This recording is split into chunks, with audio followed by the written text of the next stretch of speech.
छत्रपती संभाजीनगरमधल्या पत्त्यांच्या क्लबवर छापा टाकण्यात आलेला आहे। 70 जुगारी ताब्यात आहेत। एका राजकीय नेत्याचा हा क्लब असल्याची माहिती मिळतेय। छत्रपती संभाजीनगरमधील हॉटेल लकी स्टार मध्ये सुरू असलेल्या पत्त्यांच्या क्लबवर सिटी चौक पोलिसांनी छापा टाकून 70 जुगारांना ताब्यात घेतलाय।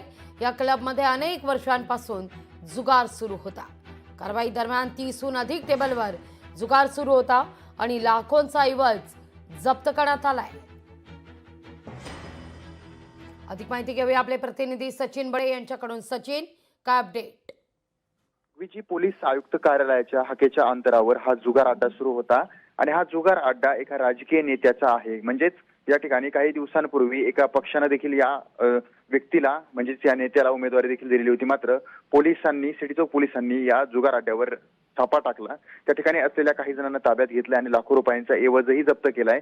मात्र ज्यावेळेस ही कारवाई सुरू होती त्यावेळेस काही जण पळून जात असल्याचा व्हिडिओ देखील लोकशाही मराठीच्या हाती लागलेला आहे। आणि आणखी एक महत्त्वाचा मुद्दा म्हणजे या ठिकाणी ज्यांनी ही घटना कव्हर करण्याचा प्रयत्न केला, त्या छायाचित्रकारांना असेल किंवा माध्यमांच्या प्रतिनिधींना असेल, धक्काबुक्की करण्याचा प्रयत्न देखील या ठिकाणी असलेल्या काही इसमांनी केला। मात्र ही कारवाई झाली आणि अखेर लाखोंचा ऐवज जो आहे तो जप्त करण्यात आलाय। मात्र राजकीय नेत्यांच्या या अड्ड्यावर म्हणजे पोलीस आयुक्त कार्यालयाच्या हाकेपासून हा संपूर्ण प्रकार जो होता, जुगार अड्डा जो होता तो सुरू होता। लागविजे अगदी सचिन, तुर्तास धन्यवाद तुम्ही दिलेल्या एकूण सविस्तर माहिती करता।